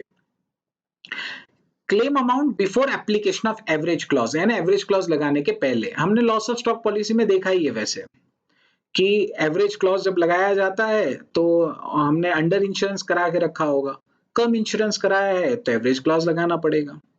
ठीक है, तो अब ये कैसे किया जाएगा? सबसे पहले स्टेप 3 में जो हमने loss of profit on short sales लिया है उसमें खर्चे जोड़ दो, और क्वेश्चंस में कभी-कभी सेविंग्स दी जाती है इन इंश्योर्ड स्टैंडिंग चार्जेस, वो आप लेस कर लीजिए तो आपको टोटल क्लेम मिल जाएगा before application of average clause. और उसके बाद तो एवरेज क्लॉज लगाना ही है। अगर हमारा पॉलिसी अमाउंट कम का है तो फिर पॉलिसी अमाउंट किससे कंपेयर करेंगे आप? जीपी ऑन एटी, यही हमारा इंश्योरेबल अमाउंट है, इसी से कंपेयर करना होता है। जो ऊपर दिया हुआ अमाउंट है वो ले लीजिए into policy amount upon GP on eighty. ठीक है, ये आप कर लीजिए तो आपको सॉल्यूशन मिल जाएगा। मैं एक बार फिर से रिपीट कर देता हूं, 5 स्टेप्स में हमारा आंसर आया। वो 5 स्टेप्स कौन कौन सी थी? सबसे पहला हमने पीरियड ऑफ डिसलोकेशन पता किया, ठीक है, पीरियड ऑफ क्लेम बेसिकली। उसके बाद स्टेप 2 में हमने जीपी रेट कैलकुलेट किया जिसमें ध्यान में रखने जैसा था कि पिछले फाइनेंशियल ईयर का नेट प्रॉफिट ले लो plus insured standing charges upon sales. ये पूरा डेटा लास्ट फाइनेंशियल ईयर का लेना था, ये पूरा डेटा लास्ट फाइनेंशियल ईयर का था। ये जीपी रेट मिल गया बेसिक, इसमें क्वेश्चन में अगर कोई एडजस्टमेंट दिया हुआ है तो वो एडजस्टमेंट करके एडजस्टेड जीपी रेट मिलेगा। ये सेकंड स्टेप थी। थर्ड स्टेप थी कि आप शॉर्ट सेल्स और उसके ऊपर का प्रॉफिट जो आपने गमा दिया वो कैलकुलेट कीजिए। उसे कैसे करते हैं? पहले स्टैंडर्ड टर्नओवर ले लो, फिर उसमें एडजस्टमेंट जो क्वेश्चन में दी है वो कर लो, तो आपको एक्सपेक्टेड टर्नओवर मिलेगा। उसमें एक्सपेक्टेड टर्नओवर पर जीपी रेट लगा दो, एक्सपेक्टेड टर्नओवर में से जो एक्चुअल टर्नओवर हमने अचीव किया वो कम कर लो, तो आपको शॉर्ट सेल्स मिल जाएगा। और एक बार शॉर्ट सेल्स मिल गया, फिर उस पे जीपी रेट लगा के हम लोग आराम से सॉल्विंग कर सकते हैं। उसके बाद फोर्थ स्टेप है खर्चे निकालने की। फोर्थ स्टेप को दो पार्ट में बांटा गया। पहले हम लोग एक कैलकुलेशन करेंगे जीपी ऑन एएटी का। जीपी ऑन एएटी, जिसे हम इंश्योरेबल अमाउंट भी कहते हैं, इतने का इंश्योरेंस निकालते हैं, उसे कैसे किया जाएगा? आग लगने के पहले 12 महीने का यानी एनुअल टर्नओवर ले लो, ट्रेंड इफेक्ट एडलेस करो, एडजस्टेड एनुअल टर्नओवर मिलेगा, फिर उस पे जीपी रेट लगा दीजिए तो आंसर आ जाएगा। ठीक है, इसके अलावा ये स्टेप 4A हो गया, ये कैलकुलेशन कर लिया हमने। अब स्टेप 4B में allowable additional expenses are least of the three. एक, एक्चुअल खर्चा ले लो। दूसरा और सबसे confusing, GP on sales generated by additional expenses. इसको दो फॉर्मूले मैंने बताए। एक तो जितने सेल्स हमने एक्स्ट्रा जनरेट किया उसको जीपी रेट से मल्टीप्लाई करो, या क्वेश्चन में अगर वर्डिंग है कि रिड्यूस टर्नओवर अवॉइडेड तो वो लेके इनटू जीपी रेट कर लो। और तीसरा था कि आप एक प्रोपोर्शनेट वाला फॉर्मूला लगाएंगे जिसमें हम लोग करते हैं additional expenses into GP on AAT upon GP on AAT plus uninsured standing charges. ये करके हमें आंसर निकालना है। अब अलाउएबल एडिशनल एक्सपेंसेस इन तीनों का लिस्ट है। ये हो गया स्टेप 4B, इसमें खर्चे आ गए। अब क्लेम कितना मिलेगा? तो पहले तो शॉर्ट सेल्स पे जो हमने गमाया था वो ले लो, फिर उसमें एडिशनल खर्चे जो ऊपर मिले वो ले लो, सेविंग्स अगर कुछ है तो लेस कर लो, तो फिर आपको क्लेम मिलेगा। लेकिन ये before application of average clause है। फिर एवरेज क्लॉज इस पे लगा दीजिए, उसमें नेट प्रॉफिट ले लेंगे, सॉरी लॉस ऑफ प्रॉफिट ले लेंगे, multiply by policy amount upon GP on AAT, ये करके हमें मिल जाएगा। ठीक है, तो बेसिकली ये हमारी 5 स्टेप्स में आंसर आता है। पहली बार पढ़ने में आपने अगर ये फर्स्ट टाइम देखा है वीडियो में तो फिर ये शायद थोड़ा कॉम्प्लिकेटेड लगे, लेकिन अगर आप ये पहले से सॉल्व करते आए हैं तो आपको ये पता होगा ये बहुत इजी है। ठीक है, इसमें ध्यान में रखने जैसी चीज ये है कि सारे स्टैंडिंग चार्जेस इंश्योर्ड समझने हैं। अगर कुछ नहीं कहा गया, अगर यानी अनइंश्योर्ड के बारे में बात नहीं की गई है तो सारे इंश्योर्ड समझेंगे। दूसरा, actual turnover in the claim period should have been deemed to have been affected as a result of additional expenses। यानी अगर कुछ ना बोला जाए तो एडिशनल खर्चे के कारण ही पूरा सेल्स जनरेट हुआ है, ऐसा ही अज्यूम करेंगे आप लोग। ठीक है, अब मैं एक एग्जांपल ले लेता हूं और सारी सॉल्विंग करके आपके साथ में बताता हूं, तो आपको चीज पूरी क्लियर हो जाएगी। शुरू करते हैं example.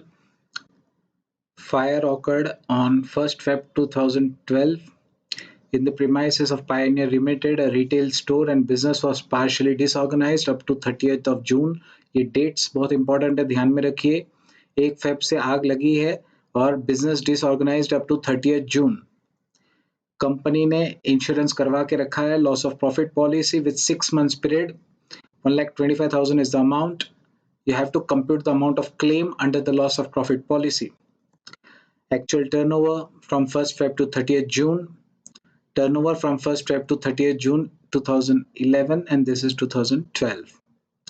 From 1st Feb 11 to 31st Jan 12, and then net profit for last financial year, insured standing charges for last financial year, total standing charges, and turnover for last financial year. Company incurred additional expenses amounting to 6,700, which reduced the loss in turnover. There was also saving during the indemnity period 2450 in the insured standing charges as a result of fire.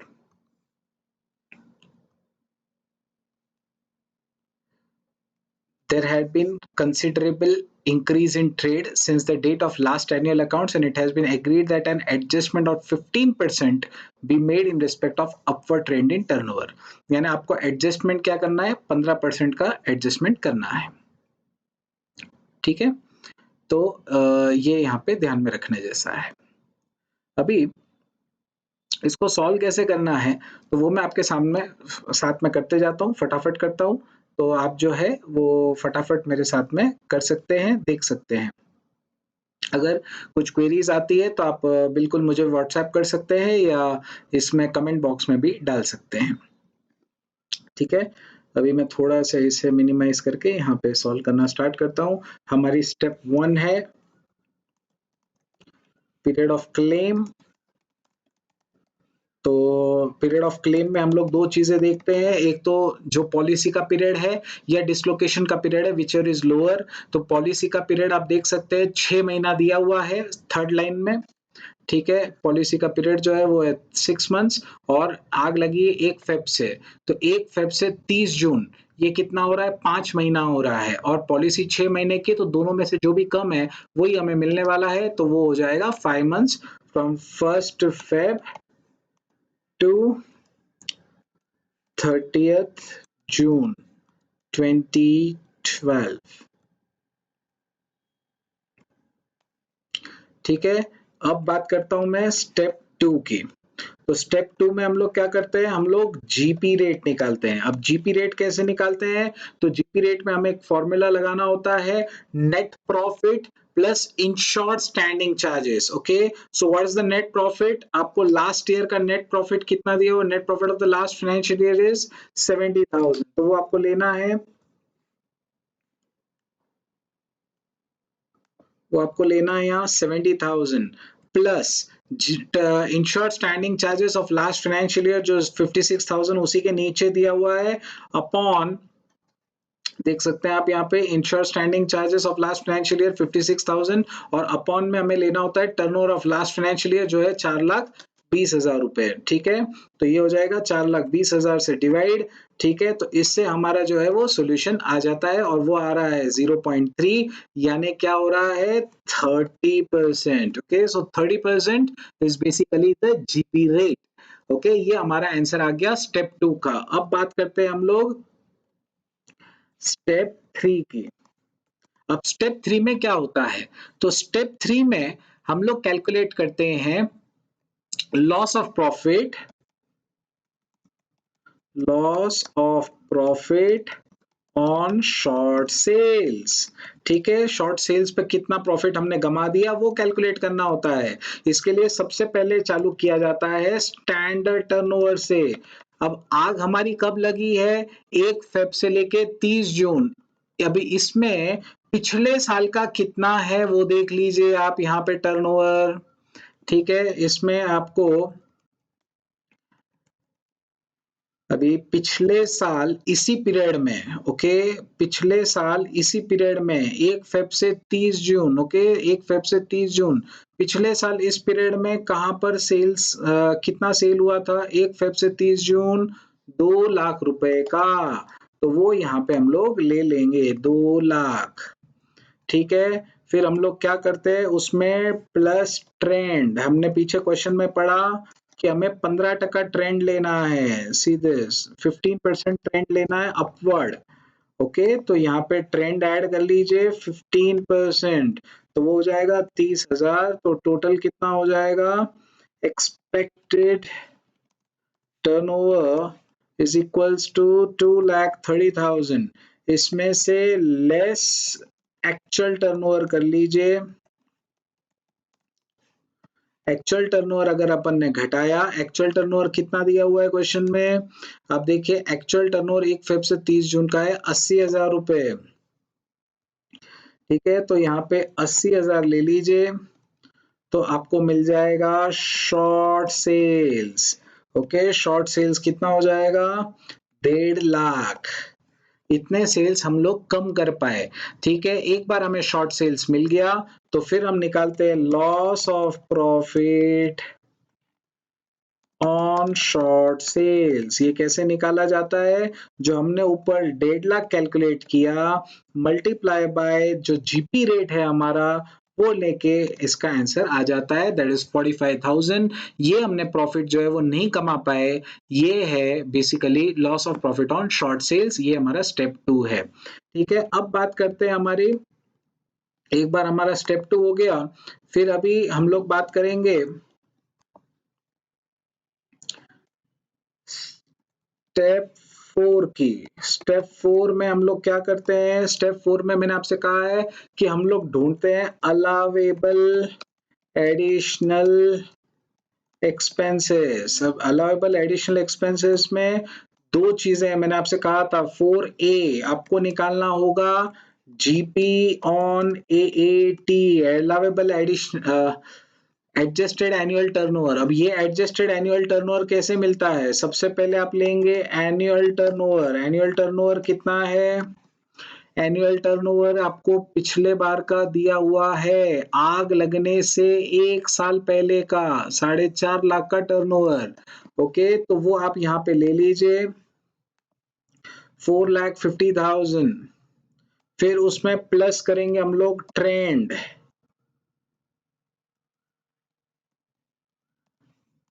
15%। Okay, वो कितना हो जाएगा? Calculate कर लीजिए। 4.5 lakh into 30 पर, sorry not 30, 15% is basically 67,500। तो हमें eighty मिलेगा एडजस्टेड एनुअल टर्नओवर, वो हो जाएगा 4.5 लाख प्लस 67,500 यानी 5,17,500।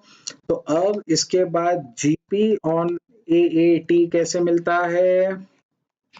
बेसिकली जो ऊपर हमने कैलकुलेट किया इसको जीपी रेट से मल्टीप्लाई कर दीजिए जो हमने निकाला है, तो हमारा आंसर आ जाता है 155,250। इतने का ही इंश्योरेंस कराना चाहिए था। ये स्टेप 4A है। अब स्टेप 4B में हम लोगों को 3 चीजें अप्लाई करनी होती है। 3 चीजें कौन कौन सी? इसमें की फर्स्ट कौन सी है?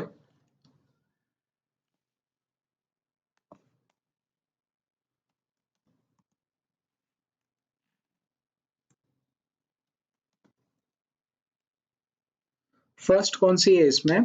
तो एक्चुअल खर्चे लेने हैं। अब एक्चुअल खर्चे कौन से हैं? जो यहाँ दिए हुए हैं एडिशनल एक्सपेंसेस 6,700, तो वो यहाँ ले लीजिए 6,700। सेकंड में क्या है? तो आपको यहाँ पे GP on sales generated by additional expenses, additional खर्चे के कारण जो हमने सेल्स जनरेट किए वो वाले लेने हैं। ठीक है, अब यहाँ पे आपको क्या बोला हुआ है कि ये 6,700 का जो खर्चा किया which reduce the loss in turnover, यानी हमारा टर्नओवर होता नहीं था, ठीक है, लेकिन हमने ये खर्चा किया इसीलिए ये टर्नओवर हुआ है। तो जितना एक्चुअल टर्नओवर हमने अचीव किया है 80,000 का, वो पूरा का पूरा यहाँ पर हमने एक्स्ट्रा जनरेट किया 80,000 मल्टीप्लाई बाय इसका जीपी रेट लेना है आपको। ठीक है, ये जो सेल्स हमने जनरेट किया खर्चे के कारण, इसके ऊपर जीपी रेट लगाना है, तो इसका आंसर आपको मिल जाता है 24,000 रुपीज। ये इस स्टेप में आएगा। थर्ड स्टेप में आपको लेना है एक प्रोपोर्शनेट करके फॉर्मूला। उसमें कैसे किया जाता है? 6,700 जो एक्चुअल खर्चे हैं मल्टीप्लाई बाय न्यूमरेटर में आपको क्या लेना है? न्यूमरेटर में लेना है जीपी ऑन एएटी 155,250। लेकिन डिनोमिनेटर में क्या लेना है? आपको डिनोमिनेटर में लेना है 155,250 यानी GP on eighty plus uninsured standing charges. अब अनइंश्योर्ड स्टैंडिंग चार्जेस क्या है वो आपको क्वेश्चन में समझना पड़ेगा। ठीक है, अब आप यहाँ पे देखिए, आपको इंश्योर्ड स्टैंडिंग चार्जेस दिए गए थे 56,000 और टोटल स्टैंडिंग चार्जेस दिए गए थे 64,000। तो इनका जो गैप है वो अनइंश्योर्ड स्टैंडिंग चार्जेस रहा होगा, तो वो यानी 8,000 रुपए जो है वो यहाँ पर आ जाएगा। ठीक है, तो इससे आपको आंसर मिल जाता है 6371.6692। ठीक है, ये जो हमारा आंसर आ रहा है इसमें से, इन तीनों में से अब लीस्ट ऑफ अबव कौन सा हुआ? ठीक है, और अगर आपको ये समझाने कि मैंने 155,250 कहां से लिया, तो वो हमने 4A में कैलकुलेट कर रखा था GP on eighty. Least of above in तीनों में से लीस्ट है 6371.66, मैं राउंड ऑफ कर रहा हूं 6372। ओके, सो ये जो है इतना एडिशनल खर्चा हमें अलाउ होने वाला है। अब हम बात करते हैं स्टेप 5 की, जिसमें हम लोग क्लेम निकालेंगे।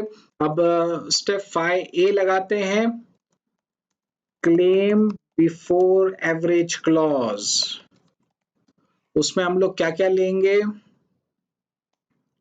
तो हमें 3 चीजें लेनी है। पहले तो loss of profit on short sales. इसमें जो हमने ऊपर कैलकुलेट किया 45,000, कहाँ कैलकुलेट किया? आप स्टेप 3 चेक कीजिए, आपको मिल जाएगा। उसके बाद हम इसमें एडिशनल एक्सपेंसेस लेते हैं जो अलाउ किए गए हैं। कितना अलाउ किया गया एडिशनल खर्चा? एडिशनल खर्चा 6372 जो हमने ऊपर कैलकुलेट किया। और अगर लेस सेविंग्स अगर कुछ है तो इन इंश्योर्ड स्पेंडिंग चार्जेस, तो वो यहां पर दिया हुआ है 2450 रुपए, वो यहां पे आप लेस कर लेंगे तो हमारा क्लेम बिफोर एवरेज क्लॉज कितना आ रहा है? 45,000 प्लस 6372 माइनस 2450, 48,922। ठीक है, इतने का हमारा क्लेम आ रहा है before the application of average clause.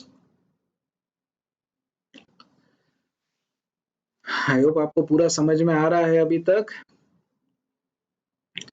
ठीक है, अभी इसके बाद में जब हम लोग एवरेज क्लॉज अप्लाई करेंगे यहाँ पे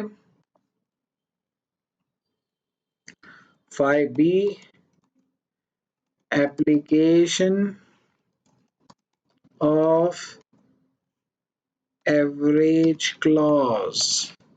एवरेज क्लॉज का फॉर्मूला आपको पता है, ठीक है। Average clause is equals to जो हमारा एक्चुअल लॉस है 48,922 वो ले लिया, मल्टीप्लाई बाय जो हमारा पॉलिसी अमाउंट है, पॉलिसी अमाउंट है 1,25,000 डिवाइड बाय जितने का इंश्योरेंस कराना चाहिए था, वो होता है जीपी ऑन एएटी, इतने का इंश्योरेंस कराना चाहिए। ठीक है, तो फिर मैं इतने का ही अमाउंट, ये जो जीपी ऑन एएटी हमने कैलकुलेट किया था 4A में, वही यहाँ पे लेना है। ठीक है, आप देख सकते हैं कि मेरी पॉलिसी अमाउंट 1,25,000 है और इंश्योरेबल अमाउंट 155,250 है, तो फिर इसीलिए हमारा एवरेज क्लॉज के हिसाब से आंसर कम आता है। तो हमारा एक्चुअल क्लेम होगा सिर्फ 39,389। ठीक है, आई होप आपको ये पूरा प्रॉब्लम समझ में आया। 5 स्टेप्स में हमने आंसर निकाला। पहले क्लेम, फिर जीपी रेट, फिर शॉर्ट सेल्स के ऊपर का प्रॉफिट, फिर उसके बाद खर्चे कितने हुए, इसमें हमने पहले निकाला था जीपी ऑन एटी, फिर हमने कैलकुलेट किया खर्चा कितना मिलेगा लीस्ट ऑफ द अबव में। उसके बाद में हमने स्टेप 5 में क्लेम कैलकुलेट किया और उसके ऊपर एवरेज क्लॉज लगा दिया, तो हमारा आंसर जो है वो आ जाता है। तो इस तरीके से इसका सॉल्विंग किया जाएगा। अब मैं आपको कुछ और इसमें की डिफिकल्ट एडजस्टमेंट्स वगैरह वो आपको बताता हूँ। स्पेशली मैंने आपसे पहले भी कहा था कि खर्चों के रिलेटेड होता है, तो आप ये वाले एग्जांपल में देख सकते हैं। The company incurred additional expenses amounting to 9,300 immediately after fire, and but for this expenditure, the turnover during the period of dislocation would have been only 55,000. आपको बोला है कि पीरियड ऑफ डिसलोकेशन में टर्नओवर था 80,000। ठीक है, और यहां कहा है कि कंपनी ने एडिशनल खर्चा किया 9,300 का immediately after fire, and but for this expenditure the turnover during the period would have been only 55,000. इसका मतलब ये है कि अगर आप ये खर्चा नहीं करते थे तो फिर आपका टर्नओवर सिर्फ 55,000 होता। तो हमने एडिशनल सेल्स कितना जनरेट किया? हमने एडिशनल सेल्स जनरेट किया है 80,000 जो हमारा हुआ, और होता सिर्फ 55,000 था अगर हम वो सेल्स नहीं करते थे। तो हमारा एडिशनल सेल्स 25,000 जनरेट हो गया बिकॉज ऑफ द एक्सपेंसेस। ठीक है, तो हम लोग यहाँ पे जो अलाउेबल एडिशनल एक्सपेंसेस वाली स्टेप होती है उसमें एडिशनल सेल्स 25,000 लेंगे, फिर उसके ऊपर हमारा एक्चुअली फॉर्मूला है GP on sales by generated by additional expenses. तो हम ये 25,000 पूरा का पूरा नहीं लेंगे, हम 25,000 के ऊपर अगर समझो जीपी रेट में अज्यूम कर रहा हूं 30% है पिछले क्वेश्चन जैसे, तो फिर हमारा थर्ड स्टेप, हमारा वो स्टेप में आंसर 7,500 रुपए आएगा। तो ये बात आपको समझनी चाहिए, ये एडजस्टमेंट बड़ी इंपॉर्टेंट एडजस्टमेंट्स में से है, तो ये इसमें ध्यान में रखने जैसा है। तीसरा, इस टॉपिक में आपको इस तरीके के क्वेश्चंस मिल सकते हैं। जहाँ पे आपको टर्नओवर डायरेक्ट ओपनली नहीं दिया जाए, जहाँ पे आपको इस तरीके से अलग-अलग क्वार्टर वाइज सेल्स दिए गए हो और एडजस्टमेंट में नीचे और कुछ पीरियड के सेल्स दिए गए हो। तो अब आप कैसे सॉल्व करेंगे? तो इस क्वेश्चन में आपको एक टाइमलाइन बनाना होगा और पता करना होगा कि हमारे आग लगने से बराबर 12 महीने पहले का सेल्स कितना हो रहा है। आग लगने के बाद करस्पॉन्डिंग पीरियड में सेल्स कितना है, जो स्टैंडर्ड टर्नओवर है, ये सब आपको एक टाइमलाइन बना के करना होता है। ठीक है, तो ये वाला एक क्वेश्चन भी है, ये भी एक एग्जाम में आया हुआ क्वेश्चन है, आप इसकी बहुत अच्छे से प्रैक्टिस कीजिए। इसको टाइमलाइन सिवा नोट दिस कि आपको इस क्वेश्चन को always and always you must solve it using a timeline। Timeline लीजिए, उसमें आप क्या कीजिए, अलग अलग टाइम के सेल्स जो है, अलग अलग टाइम पर जो इनकर हुए हुए सेल्स है वो डाल दीजिए और पता करने की कोशिश कीजिए कि एक्चुअल टर्नओवर पिछले फाइनेंशियल ईयर का कितना था, एक्चुअल एनुअल टर्नओवर कितना है, स्टैंडर्ड टर्नओवर कितना है, वो सब आपको यहाँ पे करना होगा। और उसमें आप ये जो नीचे दी हुई एडजस्टमेंट्स है वो भी अप्लाई करेंगे, तभी जाके ये वाला सॉल्व हो पाएगा। ठीक है, तो ये थी हमारी दो पॉलिसीज। और तीसरा इस क्वेश्चन में, इस टॉपिक में आता है कॉम्प्रेहेंसिव पॉलिसीज। कॉम्प्रेहेंसिव पॉलिसी यानी जिसमें दोनों चीजें दी हुई है, लॉस ऑफ स्टॉक पॉलिसी भी है, लॉस ऑफ प्रॉफिट पॉलिसी भी है। तो आपको जो ऊपर मैंने लॉस ऑफ स्टॉक पॉलिसी की 5 स्टेप्स बताई वो पूरी अप्लाई करनी होगी, लॉस ऑफ प्रॉफिट पॉलिसी की 5 स्टेप्स अप्लाई करनी होगी और दोनों को अप्लाई करने के बाद इसका सॉल्विंग किया जाएगा। ठीक है, तो ये बड़ा केयरफुली करने जैसा क्वेश्चन है। इसमें बस एक चीज मैं आपको जरूर समझाना चाहूंगा, और अगर आप वो खुद से ट्राई करने जाते हैं ना तो मैक्सिमम स्टूडेंट्स यहाँ पे मिस्टेक करते हैं, इसलिए ये वाली एडजस्टमेंट आपको बताना जरूरी है। वो ये है, इस क्वेश्चन में देखो, company had taken a fire policy for 3 lakh and loss of profit policy for 1 lakh. इससे तो ये बात क्लियर है कि दोनों पॉलिसीज है, लेकिन यहाँ देखो सेल्स दिया है 10 लाख का और ये पीरियड क्या है, 31 दिसंबर 11। आग कब लगी है, 1 अप्रैल 2012। ठीक है, और 30 जून तक प्रीमाइसेस डिस्टर्ब्ड है। बेसिकली 31 दिसंबर तक का आपको दिया है, यानी पिछला फाइनेंशियल ईयर उसका एक्चुअली कैलेंडर ईयर है। और उसके बाद आग जो है क्वार्टर के बाद लगी 1 अप्रैल में, और उस क्वार्टर में सेल्स हुआ था 2.5 लाख का, 1 जैन से 31 मार्च। अब देखो यहाँ पे 10 लाख है तो हम अज्यूम कर सकते हैं कि भाई चारों क्वार्टर में 2.5 लाख हुआ होगा, लेकिन यहाँ बोला है कि पहले क्वार्टर में भी 2.5 लाख है। और यहाँ पर दिया हुआ है कि जनरल ट्रेंड ये है कि आपका सेल्स 15% से बढ़ता है। तो ये बहुत इंपॉर्टेंट है कि आपका सेल्स अगर 15% से सालाना बढ़ता है, तो ये अगर पहले क्वार्टर का सेल 2.5 लाख है और मैं अगर इसको 4 क्वार्टर में बांटू 10 लाख को 2.5 लाख, तो वो टैली हो जाएगा, तो हमारा टर्नओवर 15% से नहीं बढ़ता है। तो ये बहुत इंपॉर्टेंट एडजस्टमेंट है। मैं एडजस्टमेंट वापस रिपीट कर रहा हूं। आपको दिया है कि सेल्स 15% से बढ़ते हैं, फिर आपको दिया है कि पहले क्वार्टर में करंट ईयर में 2.5 लाख हुआ है, फिर आपको दिया है कि पिछले पूरे ईयर में 10 लाख का सेल है। तो मैं अगर इसको इक्वली अक्रू होने वाला अज्यूम करूं कि भाई हर क्वार्टर में 2.5 लाख होगा, तो और इधर भी फर्स्ट क्वार्टर में 2.5 लाख होगा, तो मेरा ये ट्रेंड का कंसेप्ट मैच नहीं होगा। तो फिर मैं कैसे पता करूं कि फर्स्ट क्वार्टर का सेल्स कितना है, बाकी के क्वार्टर का सेल्स कितना है? बस वो एडजस्टमेंट यहां पे दिखाने जैसी है। तो आपको दिया गया है कि सेल्स फॉर करंट ईयर जिसमें आग लगी फर्स्ट क्वार्टर,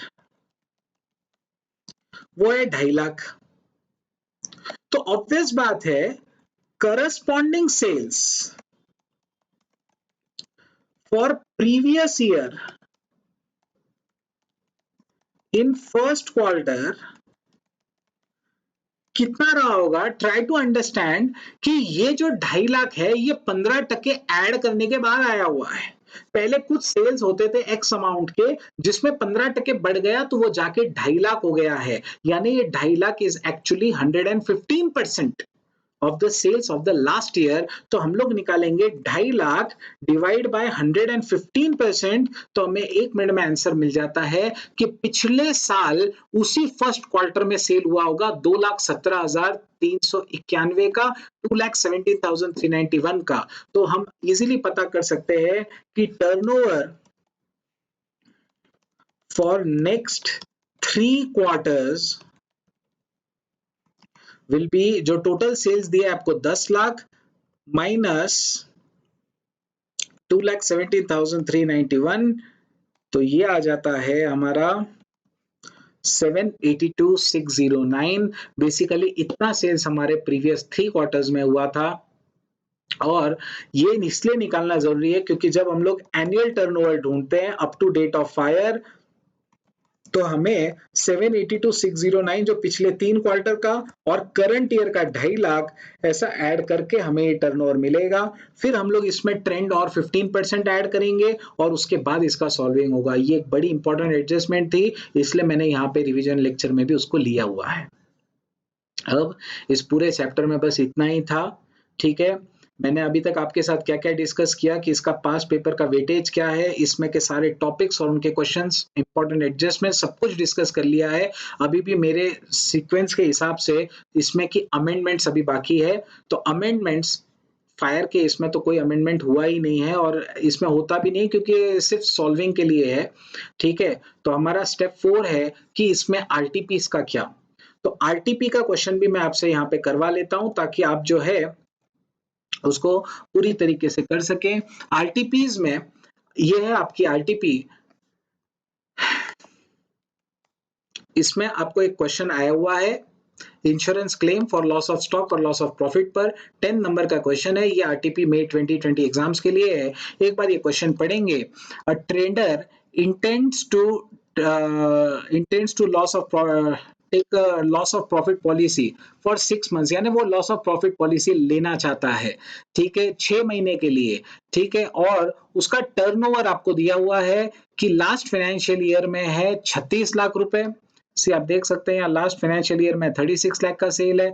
फिर इस फाइनेंशियल ईयर के स्टैंडिंग चार्जेस है लास्ट फाइनेंशियल ईयर के 7,20,000, 10% वो नेट प्रॉफिट अर्न कर रहा है और वही ट्रेंड एक्सपेक्टेड है।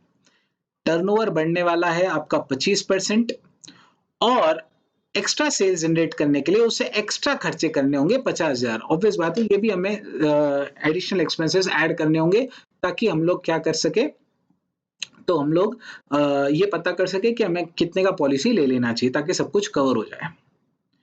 मैं आपको एक चीज याद दिला दूं, मैंने आपसे पहले भी कहा था कि लॉस ऑफ प्रॉफिट पॉलिसी में जिसका इंश्योरेंस कराना चाहिए वो नेट प्रॉफिट नहीं है, वो ग्रॉस प्रॉफिट है। तो आप ग्रॉस प्रॉफिट का इंश्योरेंस कराएंगे। अब ग्रॉस प्रॉफिट कैसे मिलेगा उसका भी फॉर्मूला मैंने आपको यहां पर बताया था। आप देख सकते हैं ग्रॉस प्रॉफिट का फॉर्मूला यहां पे आपको दिया हुआ है।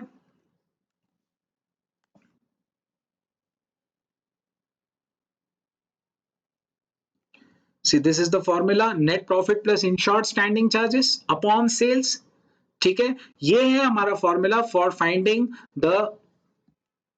फाइंडिंग द जीपी रेट, ठीक है। अब हम लोग यहाँ पे कैसे सॉल्व करेंगे, आपको बोला गया है, देखिए पिछले साल का टर्नओवर है 36 लाख और स्टैंडिंग चार्जेस है 7,20,000, नेट प्रॉफिट का रेट है 10%, तो नेट प्रॉफिट इजीली मिल जाता है हमें 36 लाख मल्टीप्लाई बाय 10%, तो वो हो जा रहा है 3,60,000। इंश्योर्ड स्टैंडिंग चार्जेस आपको दिया हुआ है 7,20,000, तो जीपी कितना हो जाएगा, या जीपी रेट, हमारा फॉर्मूला नेट प्रॉफिट यानी 3,60,000 प्लस इंश्योर्ड स्टैंडिंग चार्जेस 7,20,000, और इसे हम किससे डिवाइड करते हैं, हम सेल से डिवाइड करते हैं जो है 36 लाख,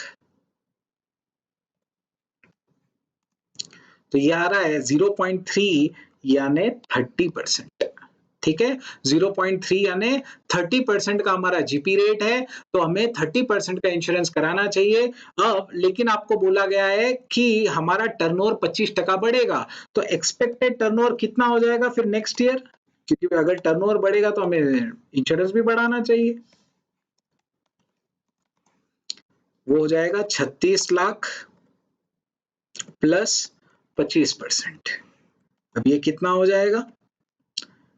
25% किसका? 36 लाख का। ये हो जाएगा 45 लाख का नया टर्नओवर आपका, ठीक है ना? 45 लाख का नया टर्नओवर हो जाएगा। तो 45 लाख, अब इस पे जीपी ऑन टर्नओवर कितना हो रहा है?